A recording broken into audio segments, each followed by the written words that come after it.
साथियों, आज जब बोलना ही गुनाह हो और बोलने की सज़ा दी जाने लगे, जब पत्रकारों पर ये बंदिश हो कि जो हाकिम चाहता है आप वही बोले, जब कोई प्रोफेसर बोले तो उसकी प्रोफेसर की कुर्सी छीन ली जाए, जब इस देश में जल जंगल ज़मीन की लड़ाई लड़ रहे लोगों को फेक एनकाउंटर में मारा जा रहा हो, उस समय हम ये जो अपनी स्टेट कॉन्फ्रेंस करने के लिए इकट्ठा हुए हैं, ये यकीनन बता रहे हैं कि कितना भी जुल्म और बंदिश का दौर होगा, हम बोलते रहे हैं और बोलते रहेंगे।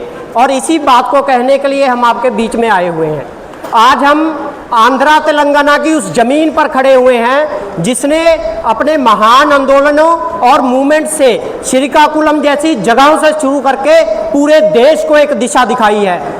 आज जब पूरा संसार एक भयानक मंदी के दौर से गुजर रहा है, आज जब हम देख रहे हैं कि ऊर्जाई शक्ति को कंट्रोल करने के लिए अमेरिका कैसे कैसे हथकंडे अपना रहा है, कैसे वेनेजुएला के राष्ट्रपति को अरेस्ट कर लिया जाता है, कैसे कैसे संसार में अलग अलग साम्राज्यी देशों में भी आंदोलन बड़े बड़े वहाँ के लोग कर रहे हैं। आज हमारे देश, खुद के देश में युवा से लेकर बड़े बड़े छात्र आंदोलन हो रहे हैं। जल जंगल ज़मीन की लड़ाई, बचाने की लड़ाई, आज उसकी आवाज़ें जो ज़्यादा उठ रही हैं, आज बड़े बड़े आंदोलन एनवायरनमेंट बचाने के लिए हो रहे हैं।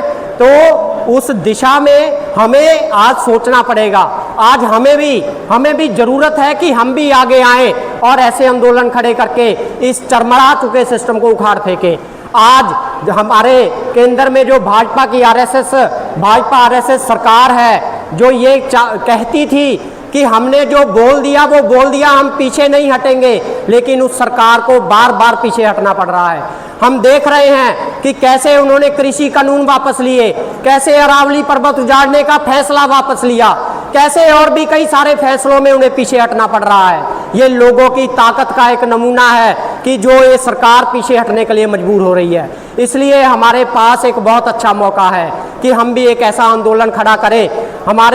आज हम स्टेट कॉन्फ्रेंस कर रहे हैं, आपके ऊपर बहुत बड़ी, आपके कंधों के ऊपर बहुत बड़ी जिम्मेवारी है एक बार फिर से इस देश को दिशा दिखाने की, जिम्मेदारी है एक बड़ा छात्र आंदोलन खड़ा करने की, हमारे कंधों के ऊपर जिम्मेदारी है इस सिस्टम को बदलने की। इसलिए मैं आखिरी में पंजाब स्टूडेंट्स यूनियन की तरफ से आपको इस 23वीं स्टेट कॉन्फ्रेंस के लिए इनकलाबी क्रांतिकारी बधाई देते हुए सलाम पेश करता हूं और ये वादा करता हूं कि जब कभी भी देश में कोई बड़ा क्रांतिकारी आंदोलन हुआ तो आप हमें अपने साथ खड़ा हुआ पाएंगे। इनकलाब जिंदाबाद।